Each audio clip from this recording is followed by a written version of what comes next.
Hey everybody, this is Paul Harbour with Voices of Acceptance Recordings, coming at you with another great story. We have another one coming up from Roxanna. Both people in Clay County, or both interviews take place in Indiana with the Indiana residents, and we get to the heart of the matter. We hear the stories that affected them growing up, and we get to find out what means the most to them, and let's see if the same thing means the most to you. So Paul Harbour with Voices of Acceptance Recordings. Here we go. Okay, go ahead. Okay. My name is Roxanna Yocom. I'm 55 years old, and I teach 6th grade, resource room, and inclusion teacher this year for special ed. Here at North Clay Middle School. At North Clay Middle School, yes. All right, and of course my name is Paul Harbour, and I'll probably edit this part out, my introducing myself. But one question I wanted to ask you, the first question is, where did you grow up, and how did you get here? Because Jenny and I, my wife and I, have heard parts of this story before, and we just found it fascinating and want to hear more of it. Okay, I grew up in a small little town called Centerpoint, which was it's about 12 to 15 miles south of here. And how did I get here, as in North Clay, or how did I get Brazil, or? Well, since you were born in Centerpoint, and yes. That's pretty much right here in Clay County still. Mm-hmm. If you would, tell us if you ever moved to other states, or just how you grew up. You know, I did not. I thought I would go on some wonderful adventure, and I ended up about, a few miles from where I grew up. No, I married my senior year of college, and my husband, was from around here, had a job, and we just settled in. So, and I've never lived other than college. I was just, up in Indianapolis one year, but otherwise I have never lived away from here. And what was growing up like for Roxanna? What's your maiden name, by the way? Rentschler. Rentschler? Mm-hmm. I wouldn't trade it for anything in the world, but as far as, being exposed to great culture or lots of things, no, it was kind of a hard knock, kind of life. In the little town I grew up, you were just sort of, you ate your breakfast and you were gone for the day. You did come back in for lunch occasionally. Mom would call in sometimes for lunch. But the kids at Centerpoint were just like a little gang, and, you were off on your adventure for the day. So gone doing what? What kind of adventure? We would play out. It was a small mining town, and that's how my family ended up there, actually. My great-grandfather, Fred Mote, was a dragline operator. And he ended up coming because there was a coal mine there called Big Ben. Uh-huh. And my grandmother, his daughter, then lived in Clay City, which was just not too much further south, maybe another 12, 15 miles south, with my grandfather, and my father was born there. And my dad did not like Clay City, and he left and wanted to come to live with his grandparents in Centerpoint to go to school there. And so they allowed him to do that one year. And then it ended up that they just decided to move because Dad was just so happy in Centerpoint. He loved it. My granddad, Gib Rentschler, was a barber. Mm-hmm. And so there was an opportunity for him to come there and start a barber shop. In Centerpoint? In Centerpoint. Uh-huh. So he did. And my family, some of them had owned the funeral home there. The Rentschler Funeral Home had been with Charlie Rentschler, who had started it, C.O. Rentschler. And then the next who had owned it was Brent Rentschler.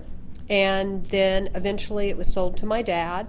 So the funeral home was really in the family for about 100 years or so. Okay. Yeah. And at that time, this would have been in the 60s, I guess? And Centerpoint Mm-hmm. would have actually been a little bit of a thriving community or town, wasn't it? It was a lot more back then. And I think a part of that was probably just that people didn't drive, like they do now. Yeah. We had, we had a gas station, we had a drugstore, we had a grocery store, we had a lumber company, a bank, the post office. I mean, things were there. So you didn't have to leave town. if you really didn't want to. And there were people there in town who really probably never hardly got out of there. You know, Yeah. they didn't have car, and so you were able to be self-sufficient. But then what happened is, I think Brazil was close enough, you know, in distance from us, that as people, you know, got more cars, automobiles, people started driving, it was cheaper to buy things in Brazil. So a lot of times people would be going to Brazil for different things, so then they'd start stopping and shopping and things like that. And that's a lot of it hurt the economy, you know. Yeah. So, but yeah, we had a restaurant, we had a feed mill, the funeral home. I mean, it was just its own little. And what's left now? I know the hardware You store know, is still there. not much. The hardware store Post office? is still there, the bank and the post office, and really out of that main strip, that's probably about all that's there. I don't know about the lumber mill. There may be someone in there now. I don't remember, but that's really probably about all that's left there now. So you guys would get up, catch up with your friends. Oh yeah, you And- know, we had strip pits because back then the mining companies didn't have to do the reclamation like they do now. And what is a strip pit? That's where the companies would come in and they would strip, you know, the coal mine out, and they just left it. You know, so you had these huge gaping, you know, and then they would fill with water. Yeah. And the good thing was, you know, they were beautiful and everything. The bad thing was, you know, they probably were very dangerous. Yeah. And we'd always laugh later about that, thinking, you know, we were so lucky that nobody got hurt. Yeah. You know, because back then you didn't have life jackets and all that stuff, or if you did, we didn't have, you know, a lot. Yeah. So, and you know, we lived, you know, you'd camp out and jump off the cliffs and swim at night, and you know, it was sort of a kind of a free-for-all. Yeah. And your parents, you know, and it was back in, you know, probably a mile back into the wooded area. Yeah. So, but you know, that's where you went to swim. You know, you hung out and you played, you know, in the woods, and we'd make forts, and you know, we'd have kick the can was out, you know, every night after dinner. You'd go out and the whole group would meet underneath the street lights, and you'd play kick the can, and you know, it was just that kind of a neighborhood. Of course, I mean, there was always a little bit too, you know, the older kids to be like, you know, okay, we're going to teach you how to smoke, you know, kind of thing. You know, my older brother, and so there was always a little bit of that too. You were being taught, you know. So did all he the teach fun you things. how to smoke? He did. He did. Yeah, how I old could were do. You know, I don't know. I probably was maybe 8 or 9, and I was just getting those smoke rings down perfect. I mean, I was so proud. Mom came out and saw the smoke going up through the pine trees, and I got drug out, and I went down about the 3rd time for a mouth wash out with soap. And I always laugh because out of my whole family, I was the only one who did not smoke. I said it cured me very early. So My family, everybody smokes. And Oh, yeah, mine the was older too. generation, they still do. The grandkids, my brothers and sisters and I, none of us do. But so I'm about 12 years younger than you. Yeah. When I was in 7th grade, you could smoke at my school if you had a note from home in 7th Oh, my grade. goodness. And, Really? So I bet it was Yeah, we about the didn't same have- way. Oh, Yeah, you didn't have I that don't here? remember that. No? No, but you had to go around the corner. You know, like the kids when I was in junior high and stuff, the kids who were the smokers, because it was right in town in Brazil, so they went down the alley, you know, and they would all be out in the alley So smoking. there was a negative connotation. Were they like Yeah, the bad kids you or the know. hoods? Or Well, you know, I don't know that people really thought much about it, but you just knew those kids that were going down the alley, you know. Yeah, smoking. we're smoking, and you could see them out there. They'd all cluster up in their group. But I went to Asheboro, which was there were 2 classes per teacher in one classroom, and and we were one of the larger classes. I think I had 11 or 12 in my class. And it was a hoot. I mean, you know, when you look back on it, it's like, I don't know, really. We got too much of a great education there. But, you know, again, it was great because you nurtured the older kids, took care of the younger kids. You know, you knew the kids that had problems. You know, you just took care of it. You know, I just think we learned a lot about caring for each other. And, you know, we didn't have, I mean, you know, you were lucky. We'd take erasers out and do relay races. Yeah. Or we had a few old jump ropes, And we had a few balls. I remember there was a building, and we would kick. That was a big thing. You would kick it over, and then if you caught it, you got to run around. You'd try to capture and all that. But you made up stuff to do creatively, because you didn't have a lot, Yeah. And there was there were a lot. When I look back on Centerpoint, I think about really how poor. And I'm not just saying that myself, too. We weren't, nobody was wealthy then. But, there were kids, there were still families that didn't have indoor plumbing. There were kids that, really, when I look back on it, that never wore shoes in the summer. They would only get shoes for school, and that kind of thing. And again, I think about there was such a variety of people that lived there. I could tell stories. It's just sort of funny.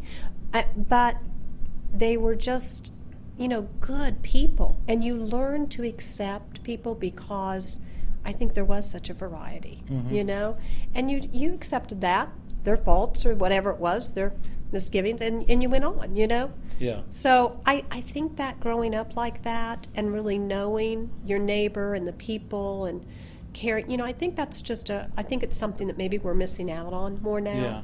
So, but I wouldn't trade it. Wait, is the schoolhouse still there in No. Asheboro? No. Was it on 59? Or? No, it was off of 59, just not too far off, but they condemned it after my fifth grade year, they had condemned it and they tore it down. And where'd you so go to I went school? to Jackson Township for 1 year, and I thought, oh my gosh, I was just in heaven, though. It was wonderful. And it was the first time I'd had a library in a school. I'd never had a library. And it was like, oh my gosh, it was fabulous. I just was so thrilled with the books, and the teachers. And it was really kind of an eye-opening, experience. And then in 7th grade, then you moved on to what they called back then junior high. And then I had to come to Brazil. And I remember the first day at lunch, the bell would ring and you were on your own. And there were some girls, that I knew. And so we went, and we really weren't for sure where we were going or what we were doing. But we got down to the main, the 40, the main highway. And I was like, well, how do you know when to cross the street? I had no idea, really hadn't been, where you have to cross the street Yeah. much. And I remember that, of all the things, I just remember that kind of being overwhelming. Yeah. It was like, well, how do you know how to do this? So, but and I loved it. It was good. It was fun, But it was just each time it was like a whole new, Yeah. opening. It's like, oh my gosh. And from there, then you went to the Brazil High School, Yep. Brazil High School. which is no longer in Brazil. That's where Yep. the Y is. The now. YMCA is right. Yeah. Yep. And how was high school? It was good, Paul. I always liked school. I didn't get to apply. I should have applied myself more, like most of us would admit. At that time, my father had moved. He was living in Michigan City, and he was staying up there. And then he would come home, like maybe once a month or so. And then my mother would go up maybe 1 week in a month, too. And my brother was 3 years older. And so I just remember, though, at that point in time, it was kind of hard because I felt like, the family unit had changed. And that was kind of hard for me because I was always a real family, kind of person, and I liked, to know, and everybody's there, and we, have dinner or whatever. And then that changed a lot. And so that was hard. And my mother she was a farm girl. She was raised on a farm in Poland, and her mother died when she was 8. And my mom was very much about work. And what was her maiden name? Her maiden name was Stigler. And she was very much about work, And she believed that you need to be working. So all my life I always had jobs, even in the little town, I was always working. And even all through high school, though, I pretty much worked. Yeah. And then my junior, Where? well, I used to dehassle corn in the summer, which is like the worst job ever. Now, most listeners would not no know idea what that detasseling is. corn. Yeah, would Okay, tell us? you go and they take you in a big bus and they set you off at the end of one row of the cornfield, and you have to hand detassel. When corn starts maturing, the little thing at the top, which we call as a tassel kind of thing, and you pull that out, and then the corn then can be used for seed corn instead of, just manufacturing it to be sold for something else. It's then used for seed corn. So the seed companies would come in, and for a kid my age, they paid good money. Like I could make $300 or $400 at the most in a summer's time. Oh, okay. But it was like 2 or 3 weeks. There's only a certain time when those come out. If you don't get them in time, then you're done. So the corn would be 2-3 feet tall at this time? Oh, no. That was the trick. It was probably 5 or 6 feet tall. Oh, so you were reaching up over your head the You're whole reaching time. up, and sometimes even having to bend kind of down to the person next and say, hey, can you get it? Because you can't get them. They were horrible. So, and these rows would maybe go on for half a mile, whatever. Oh, it was just, and you'd get the other end, and they might give you a drink, they might not, and then they turn you around and you start back again. And that's how you would spend your day.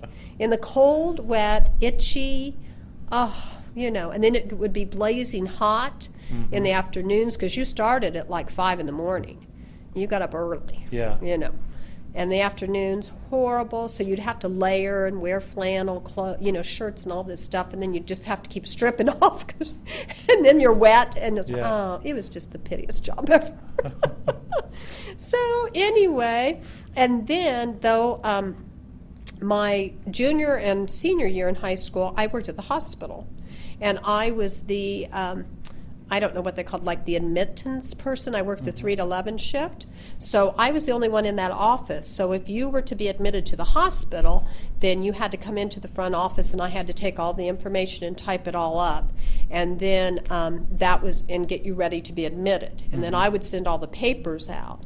And then I also had to type up all the surgery schedules. So when someone came at the end of my 11 o'clock shift, then I had to take all those surgery schedules and deliver those throughout the whole hospital. Yeah. So I had to go down to the morgue and all that stuff Oh, in my the goodness. basement. It was dark, and it Did was, you see, you would there slip it cadavers under in the door. morgue? You'd Yeah. slip it under the door. So that's as close as I got. That was okay. And actually, I was used to that because Clay County growing Hospital up. is creepy during Oh, it the day. is. Yeah. But you remember, I grew up in the funeral home. So it was not unusual. I was probably a little bit, that was probably wasn't as difficult for me because, I'd be at the funeral home, and, I might be down, and the hairdresser might come to fix, somebody's hair or that kind of thing. And so I was kind of more used to that. Plus, when my father was in the funeral home business, you didn't ever leave a body alone. Somebody stayed with them around the clock. Because my father would never have, once he was responsible for that body, he would never have left it alone. So there were many nights when Dad would go and sleep down there, because if the funeral home would catch on fire or something like that, he would never have done that for fear that, something would have happened to the body before it was interned. So, so I was a lot more used to that. Yeah. So. Yeah, I don't think I could. I guess if you have to, you have to. Yeah. Well, and actually my dad was very compassionate and very, that kind of person that, wanted it to be done correctly, to honor that person. And so, he felt very, my dad was very much about that, honoring this person and making sure that they got what they, their last moments on earth and that kind of thing. So that was just a part of our life. Did anything ever scare you at the funeral home? Well, we got stuck in the elevator one time with I don't remember if there was a body in there with us. I can't remember. Isn't that awful? My mom and grandmother and I believe we got stuck in the elevator one time. Better that than was being kind by of funny. yourself. Oh yeah. I mean, there was always just funny. We had funny stories. There were always he had a bad back, and so sometimes I remember going with Mom and grandmother and I went one time and picked up a body at the airport, but somehow we didn't, there's things in there that you would roll it in, and so they rolled it in, but we didn't get the thing locked in. And so the body started moving, on the thing back and forth on the stretcher kind of thing. And, of course, they were scared to death it was going to go out the back door, and, that was a big deal, and we had to make sure that we got this body locked down, and there was always something. One time we took a vacation because Dad had to get the hearse fixed, And so they decided they'd do a vacation in it. So Vacation in the we hearse? vacationed in the hearse, and it was great because you could, back then you could lie down the back and Yeah, you no know, seatbelts. no, it was great. Yeah. So they were funny, I mean, it was, Dad, I would go with Dad sometimes up to the airport, and I always enjoyed that. Dad and I'd go. He'd say, "You want to go, ski-six up to the airport?" And I'd say, "Sure." So, because I love to watch the airplanes and stuff, and he'd get the body, and we'd put it in and drive home and stuff. So Ski-six? Ski-six. He used to call me Ski-six. Ski-six. Yeah. Probably one of the weirdest stories, though, with that I remember at least. I'm sure there were others, but I don't remember. But one time a man came to the house. He had called and said he wanted to meet with Dad. And so he came to the house. And, of course, when people would come, it was usually, you'd think about arrangements. So, you knew you had to get out of there. So we, Pete and I, my brother and I remember we got out. And then afterwards, I could tell something wasn't right. Oh, thanks. And what it was is the man had come and said that he was committing suicide. And he wanted Dad to come pick him up afterwards. And so he said, told him where, that he was going down in front of the funeral home and that that's where he was going to do it. And that Dad should, come down there and get him because he didn't want his family, that kind of thing. So I remember that was a little stressful, And the guy Dad was through? able to get the police there and, they were able to get him. So he did He did not. No, Oh, he did not. do They it. were able to get him, before. But I just remember as a kid, that was real stressful, and Yeah. there was a lot, with that. We ran the ambulance service too, and that's what was really hard because each funeral home ran their own service. So that was just 24/7. You had to have someone there. You had to be ready. Your equipment. You had to be, you had to have someone to go with you. So it wasn't just one person. You had to have two, and to lift and get people in and all that kind of stuff. So it was really stressful. I don't know how I did it. Yeah, plus in Clay County, You know. everyone. Yes. So yes. every call you would go on would be somebody you absolutely. would potentially know. Absolutely. And he got a call once from my brother. And my brother was out mowing for a family that lived they had a lake in front of the house. And somehow the tractor had turned over my brother, and he was caught. He was under the tractor, and they didn't know if he was alive or hurt or what. They could see it out the window. And so they called it in, and Dad knew he was going to pick up my brother. And thank goodness, where it tipped over, where he went over, there was like a gully kind of thing, and that's what had caused the tractor to tip. But when he went down, he got into that crevice, and so when the tractor came down on top of him, it didn't really do any damage. I mean, he had some marks on him, but nothing like what it could have been, So, but on the call out there, he didn't know. My dad was afraid. I think he was going to go pick, my brother up dead, Yeah. or seriously injured, So, stress. Yeah. So. Did you ever get in any trouble, like mischief trouble? when you were little? I did. I wasn't, I'm sure. But never, my dad never ever spanked me. Now, I'm not saying he didn't threaten, but he didn't. I think I was, I don't know. I used to tell my brother, Were you I said, an angel? No, I wasn't an angel, but I used to tell my brother, I'd say, buddy, you paved the road because anybody coming after you looked real good. Oh, you really? Did he found enough trouble? Yeah, Pete was the one that was always on the edge there, but How many brothers do you have? Just one. Just one brother, no sisters? No, just one brother. No, and they were lucky. My father came back from the war, and they were married, and then he came down with tuberculosis. And so he was at the Veterans Hospital for, I don't know, I'd say close to a year the first time. And which war? World War II. Okay. And then he came out and he used his GI Bill, and he and Mom moved to Terre Haute, I believe, maybe, and lived like in a barracks kind of thing. And he went to school on his GI Bill. My mother was already, I think, finished up then maybe. And then he had a relapse. So the second time was worse, and so he was back. And back then, you were in isolation, A So he was. tuberculosis relapse. He was back at the VA hospital up in Indianapolis. I think probably for over a year. That time. So by the time he really finally got kind of over and got back to health, and he was able to get through school, my mother ended up having 2 miscarriages. So they were married 9 years before my brother came. So when they got him, it was like, Yeah. I think they were just thrilled to death. Yeah. So it was. So they were lucky, Yeah. just because they were getting older, and I think they really had probably given up Yeah. and thought that they wouldn't have children at all. And then were you right behind him? 3 years, a little 3 over years. 3 years. And then unfortunately, my mother had a nervous breakdown after I was born. And so she was at LaRue Carter for a year, and so I think about what my parents went through. I mean, that it was not an easy time for them. LaRue Carter. Was a state, facility. Is that in Indy? In Indianapolis. Yep. And are both your parents still Both around? deceased. Both Yep. deceased. Both died of cancer. Yep.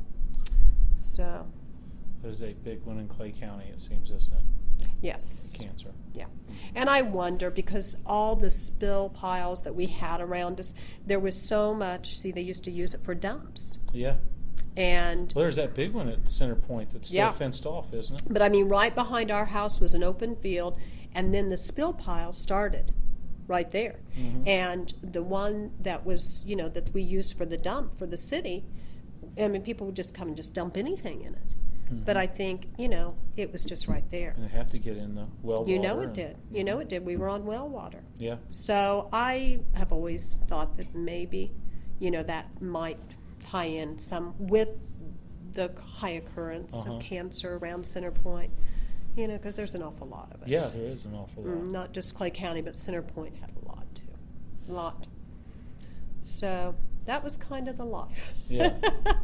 Now, what about the prison when you went to Michigan Yep. City? Michigan City. was Michigan it? City State Prison. And did you spend a summer there with Yeah, your I would dad? go up and spend the summers, some part of the summer, Yeah. and vacations, and stuff like that. Because I was in high school and college when Dad was up there. And What we did would he go do up. there? Well, he actually went up there as the, I guess, I don't know, like accounts or business. I would say the business person there. The man who was in that position came down with cancer. And my dad had sold the funeral home and was kind of, trying to find what he wanted to do with his life. And he had a degree in business, so he ended up working for the State Department. And they asked him to go up to the prison just to get things straightened out until the man could come back, because they found that things had not been done well because he was ill, So Dad agreed to do it on a short-term basis, and then when he got up there and got into it and worked everything, the man ended up dying. And so they asked Dad to stay on, which he did, and then he was promoted then to assistant warden. So, and it was interesting, very interesting. What level facility was it? Maximum Yeah, security. maximum security. That's death row. Federal? No, state.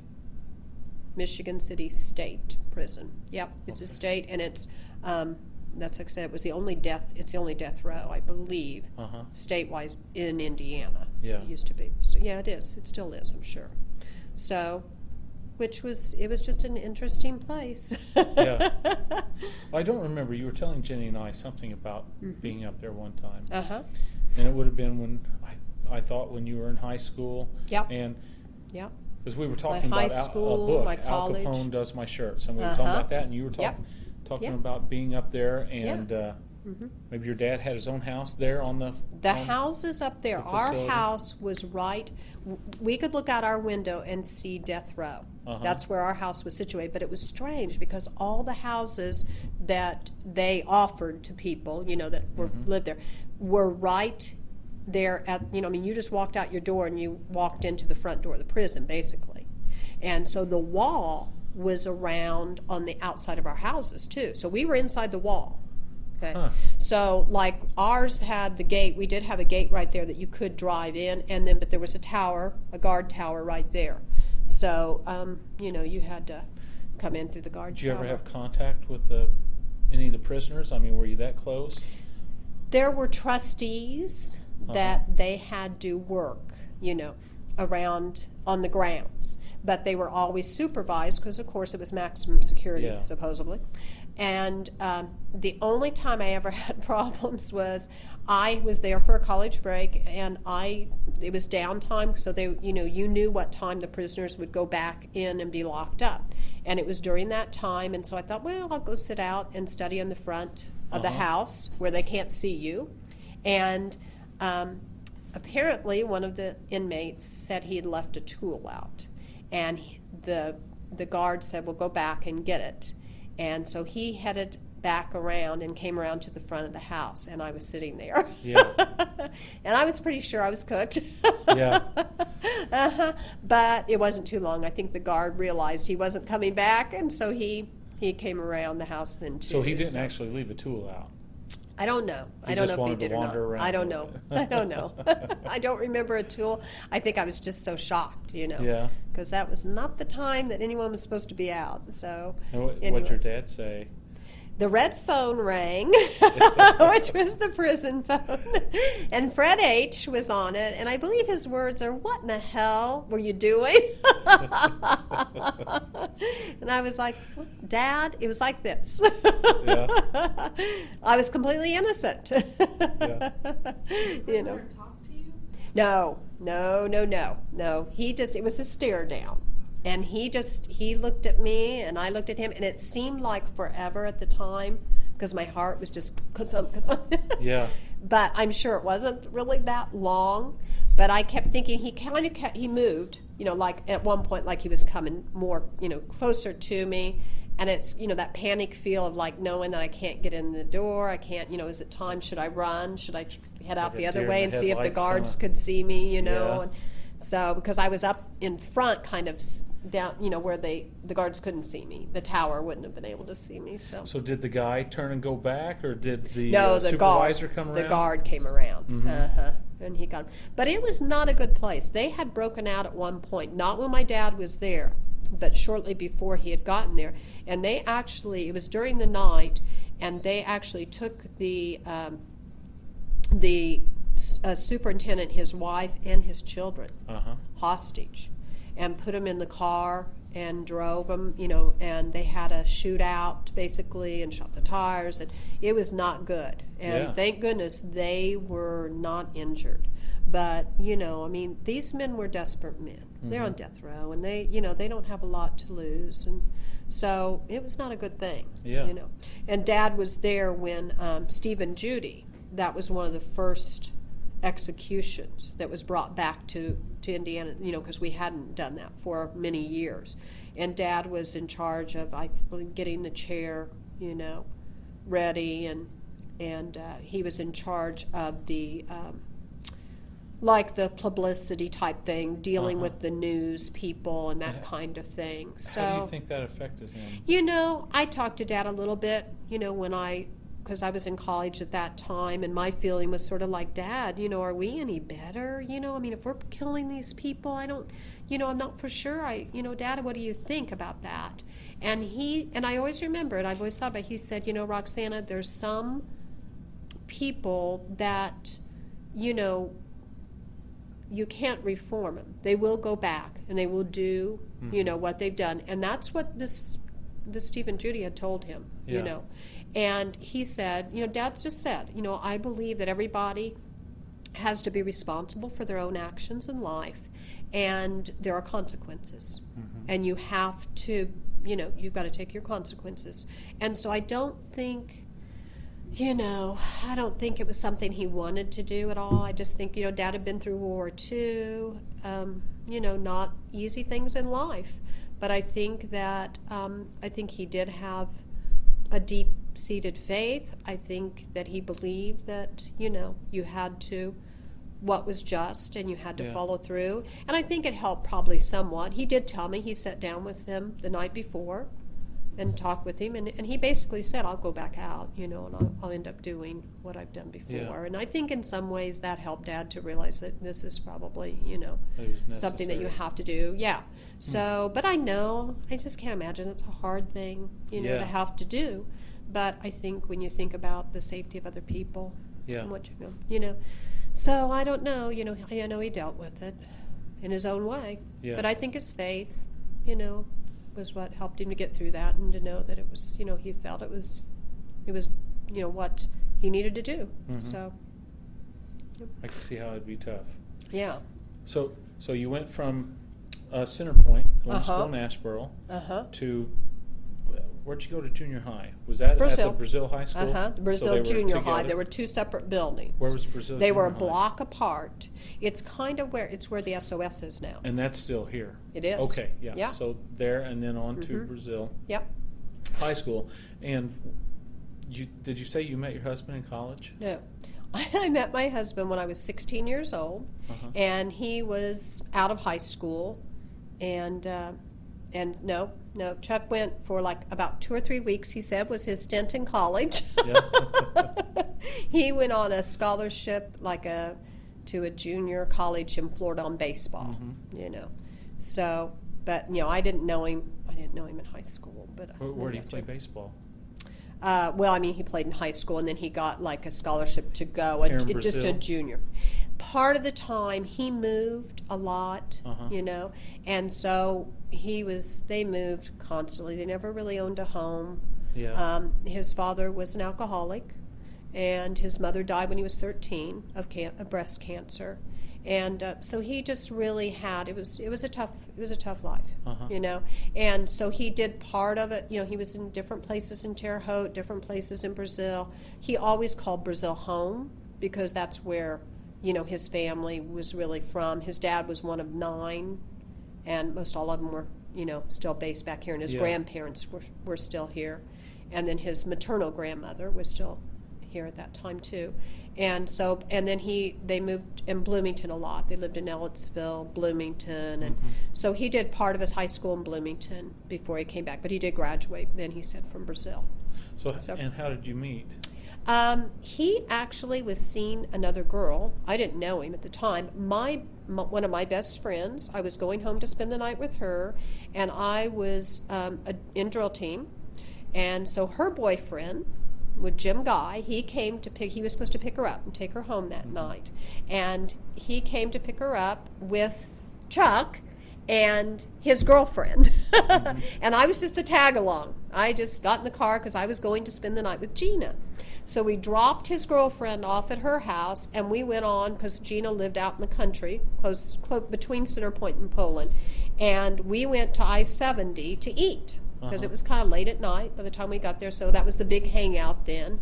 So we went to I-70 and we ate, and I don't remember anything special about it. I mean, we had, it was just kind of fun and Yeah. stuff, but he was dating this other girl, and they took us home, and I didn't really think anything about it. So, but then, he kept kind of lingering around Yeah. and calling, and and then our first date, I don't even remember, and that off I don't remember, but the thing I remember about the first date, he told me he was going to marry me on the really? first date. Yeah. Yeah. And I was kind of like you, like, really? And you were 16? What? Yeah. And I was like, what makes you think that you're going to marry me, Uh-huh. And that he did. He told me that on the very first date. You know what? I'm going to marry you. So it's funny when you think back, yeah. And did you date there from then on? Up until Oh, you I got married? I dated others, we kind of off and on, Yeah. but yeah, there was something, Yeah. about he had the kindest heart, Yeah. So. And how did he propose? We've laughed about that because he honestly, neither one of us can honestly remember. It was sort of like we both just kind of said, you know what? Let's do it. Yeah. Let's get our plans. Let's just get it over. Let's just do this thing, And how long have you been married? Oh gosh, going on 34 years. Yeah. So you made the right decision. You know, you do. You Yeah. know, you look back on it, and there were years, and you think, I don't know if we're, and then Yeah. you have your highs and your lows, and you're thinking, but we did, and we've said that, how lucky we were Uh-huh. at such a young age, because usually when you're that young, you don't, Yeah. you don't make, and you change and you grow, and it is Yeah. kind of, we feel very blessed, we do.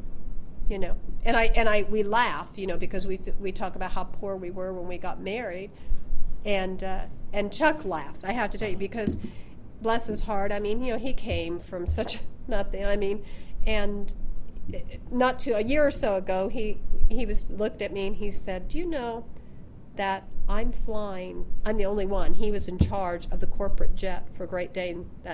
He was leaving the next day, and he said, "Now think about this. I'm in charge." And Chuck's not that. He doesn't care about the title, but he said, it just dawned on him. He said, "Did you ever think?" He said, "We had one car that we shared, and finally we scraped together enough money to get this old truck that had a hole in the floorboard on Yeah. my side. This is what we had." And and you could hear it coming for like 2 miles, It was awful. And we were so excited, to Uh-huh. have 2 automobiles. And he goes, "Did you ever think that I would be in charge of entertainment and I'm flying out. I'm the only one that's going to be in this jet on the way down." He said, "What do I do? What am I going to do by myself back in this jet? It's like having your private jet, Yeah. So anyway, it's been good. So what does he do? He's he's director of dealership sales for Great Dane Trailers. So, Oh, okay. but Chuck has that personality that's with people. He's Yeah. good. He's caring, and I don't know. That's what we always laugh. We said, "How in the world?" But he just started out, and was able, I guess, just in the right place at the right time. You know what I mean? And because it's kind of funny. It's kind of funny because he answers to vice presidents. That's basically what he answers to, and then president, and CEO. Yeah. So basically, but he loves, and he's good at what he does, and he knows the trailer industry. Yeah. He learned it from, and I think that's why people kind of like him, because they know he's a guy that came from the tow motor. Yeah. He's that guy that, so. So so Must it's be worked extremely out. intelligent then. I would think. Bless his heart, he is. He's one of those guys, and he can't do grammar. He can't speak. Yeah. I still say, "You can't say I seen, Chuck. You can't say it." And he goes, "I can't." But he grew up with nothing, not medical care, not clothing, not food, not a good situation. But I think his older sister is the vice president, one of, there's numerous, but she's vice president of Riddell Bank. His younger sister, school wasn't her thing, but Jamie's good at other things. She has, things. But I do think those kids, Kathy was valedictorian of her class when she left Brazil. Now, she went to Bloomington North and graduated, and she was still in the top 20 out of, I don't know how many would have been down there, 500, I think she said, in that class, or 600 or something. It was huge compared to here. But when she left here, she was valedictorian, she said. So there definitely, were some genes. And it's just, I tell their kids, you can break the cycle. You can, because they were not kids that, had that. If out of everybody in your life right now, can you think of, or who would you admire the most, and why? And it doesn't have to be the most, but who do you really admire and why? Well, my grandmother Ruth Rentschler, and I were so close. All of my life, my grandmother and I we were bonded. And I didn't know, of course, until I was a little bit older then, I was with my grandmother that first year. And my dad, my grandparents lived just 2 blocks down. And so Grandma had me there and my brother. Oh, I see. And then Dad would come each, an evening and do dinner and bathe and that kind of thing. So, but I still think that bond was there from the beginning. Yeah. You know what I mean? It was a special bond, and I didn't understand it at the time, but looking back on it as an adult, I know now why Yeah. that bond was so strong.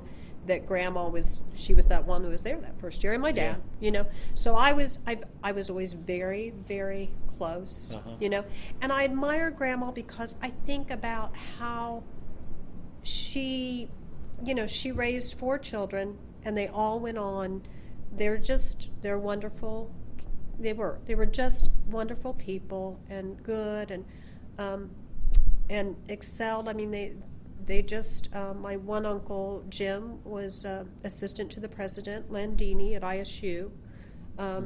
My other uncle ended up with Standard Oil. He had a business degree and then worked his way he ended up buying a truck stop out in Sioux Falls, South Dakota, and really became a self-made multimillionaire in his way. And not the money, that's not important, but he just still is the patriarch, even of my family now, and is the type that will call, and check in with me every, month or so, and Yeah. just good people. He was a state representative, and he's just a caring, kind person.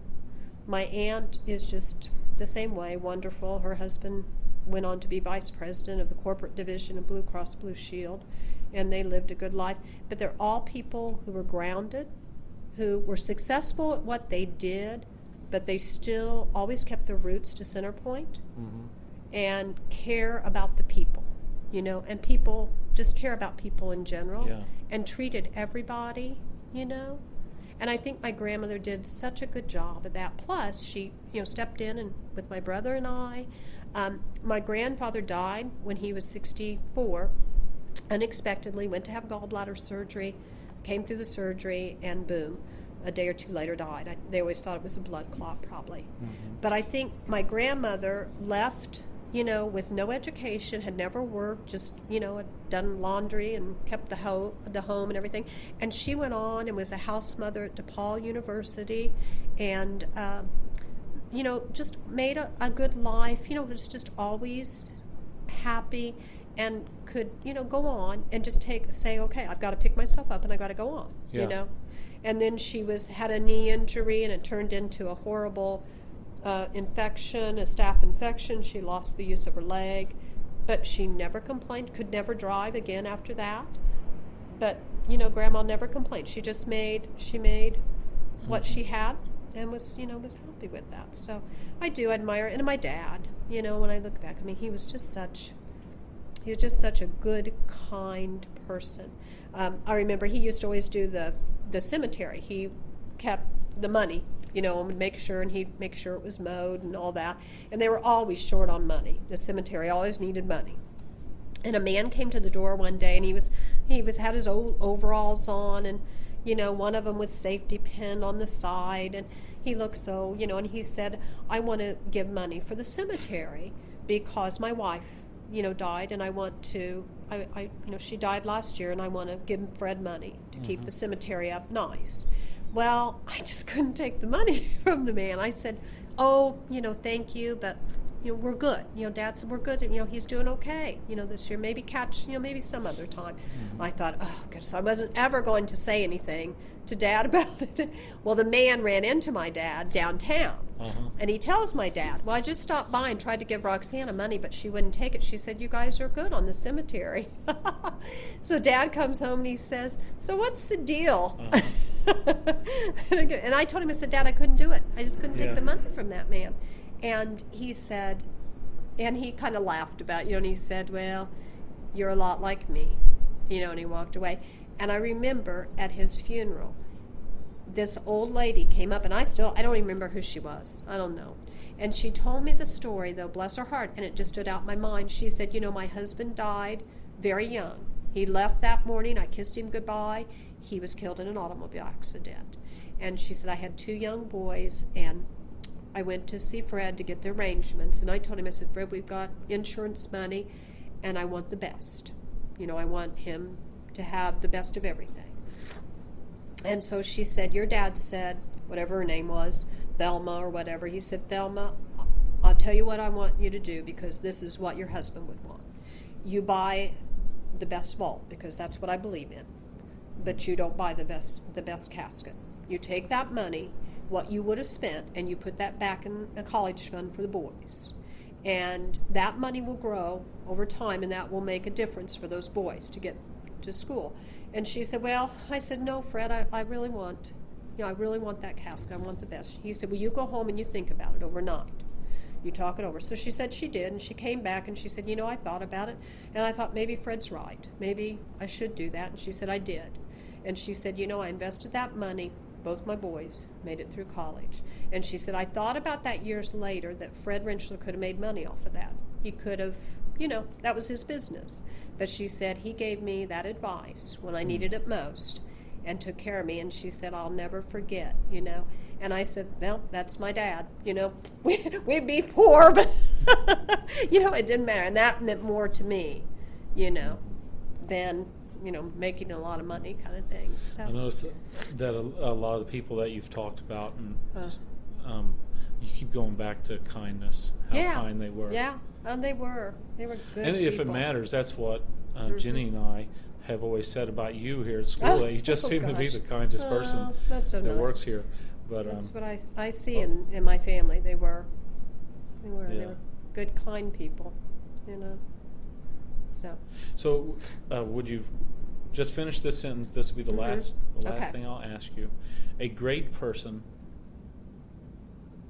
my father, Uh-huh. Fred Rentschler.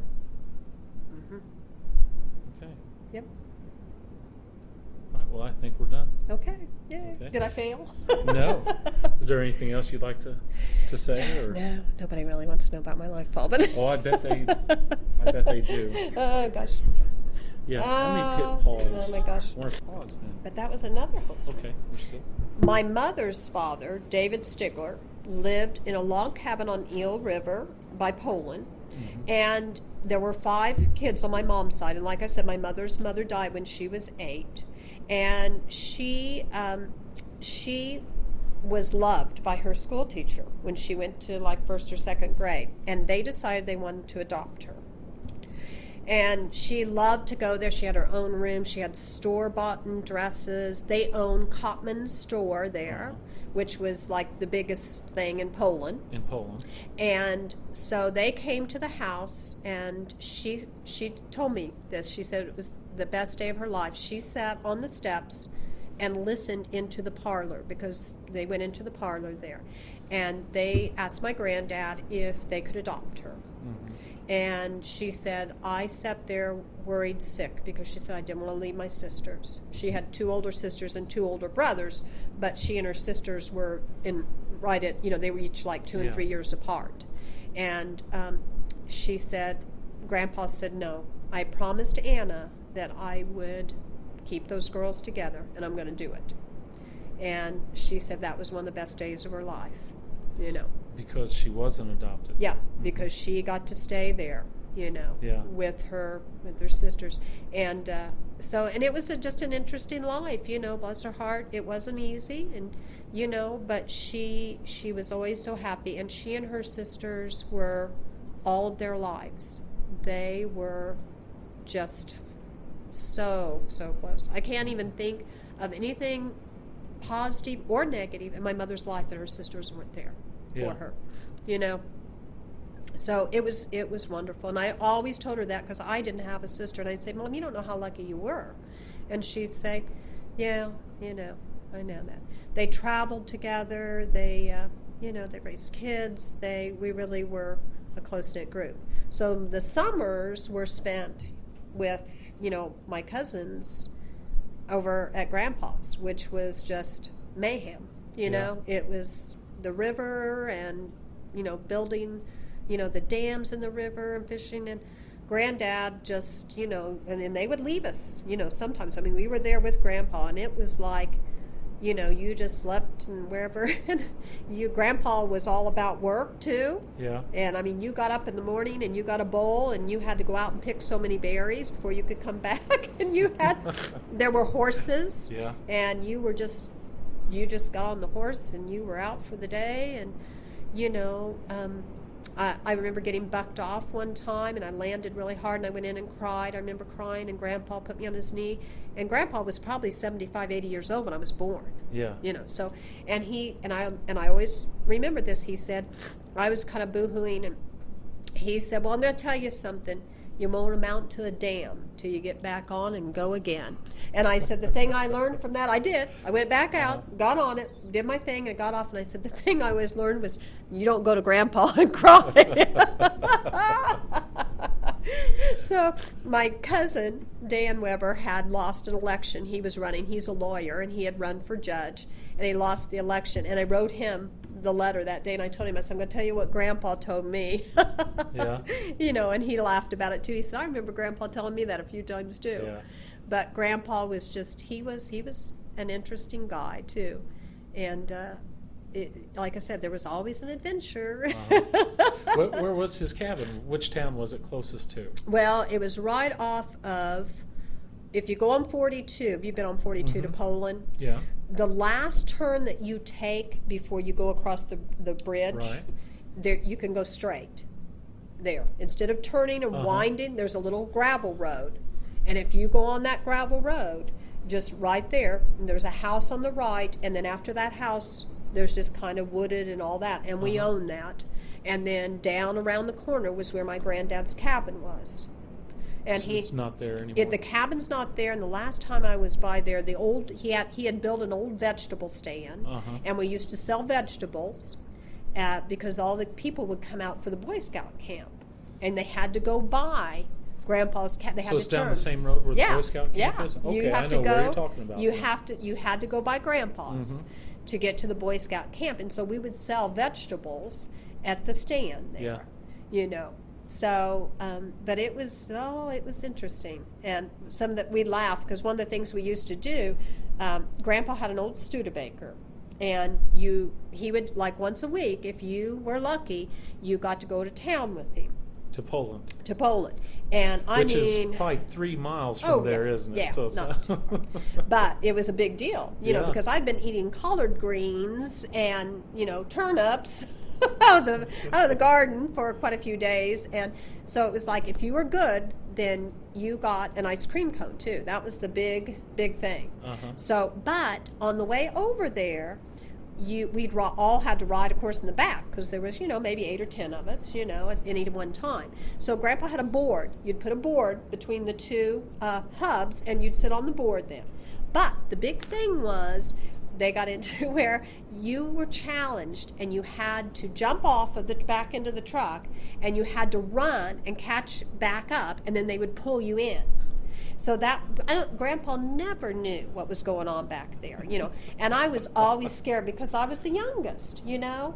And so I just always was scared to death because I knew, you know, there was always that chance. But I remember, you know, like you just take that last leap, and like if you got your arms up there, somebody would grab you. Yeah. You know, and then they'd pull you in. You know, now how we didn't get killed, I have no idea, But I mean, that was what we did.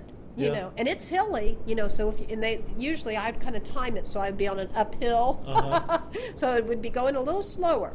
But that's what we would do. You know, and you'd take blankets. We'd put blankets in there because it'd be cold. You know, coming back at night, and we'd wrap in blankets and stuff, and. You know, yeah, the crazy things, you know. And this was Grandpa Rensler? Dave Stigler. This is Dave my Stigler. mother's. Yeah, Okay. my mother was a Stigler. So anyway, there was just always, you know, stuff going on that we... Did the river ever flood his cabin? Yes, Yeah. yeah. And I remember going to get Grandpa, and the cabin, he was up to his knees in water. In the cabin? And he was frying catfish in the skillet, and he was not going to leave until he got his catfish right. And Mom was saying, Dad, you know, come on. You know, she was pretty, you know, tender-hearted. She wouldn't get after him too much probably, but he was not leaving till he got his catfish done. So he stood, and we were all standing, and there was times when they came out in boats. Yeah. They'd have to go over and get him, and my uncle lived just up the road there, and they'd have to come out in boats. Yeah. So, and he had an old dog, Midnight. Oh, that dog was so fun. And It was just a different, different kind of a lifestyle. How many rooms was the 2 rooms. 2 room 2 rooms. with a loft No. or attic? No. Just a 2-room 2 log rooms. cabin. There was a screen front porch, and that's where my cousin and I, because we were the only girls that would stay out there, so we'd be out on the front porch. But no, there was just 2 rooms. And he would throw, there was a furnace. They finally made him put a furnace, but he would have this huge fire in the fireplace. And I could still see him. He'd throw gasoline, and you'd hear that thing go boom, and you'd be scared to death. And I'd think, oh my gosh, Grandpa's going to burn the cabin down, But he just survived. He was one tough. He was, he had whiskey on his old granddad whiskey, I believe it was, or old-fashioned, old granddad, I think. And it was on his medical thing. When he would go to the hospital, he would take it, and it would be put in his bedside drawer. And Paul Humphrey was his doctor, and my Aunt Helen's husband was a doctor in Terre Haute, and he and Paul were very close friends. And so Paul would always just let him do it, and he'd write it in on his thing. So he was a whiskey drinking, cigar smoking, poker playing guy. How long did he live? He was in his 90s. He In was his probably 90s. 91 or 92 when Grandpa died. And 3 of my mother's siblings were all in their 90s when they Really? died. My last aunt just died this last winter. And I think Mom would have lived that long too had she not gotten cancer. But yeah, they had longevity in their genes. Sounds like Grandpa So- was just tough as nails. He was. Yeah. He was a character, one of those guys that you just, I remember he was more of a rancher. He didn't farm, but Grandpa was a rancher, and he would herd the horses. He loved horses. And I remember as a kid, like, he expected you to stand there, and he would get in the Studebaker, and he would drive the herd, and then you were supposed to scare them to go into the fence area. And I was like probably 6 or 7, and this herd is coming at me, And I remember, because I was the only one that day, and I remember at the last minute I jumped on the fence because it was, it was out, and I jumped on it so I could swing in. And Grandpa was not happy. He was not happy, and he said, and I said, Grandpa, I was scared. That was no excuse. But I mean, this whole herd, and he's in the truck honking behind him, bringing him down the road, and you're like, oh my goodness. Yeah.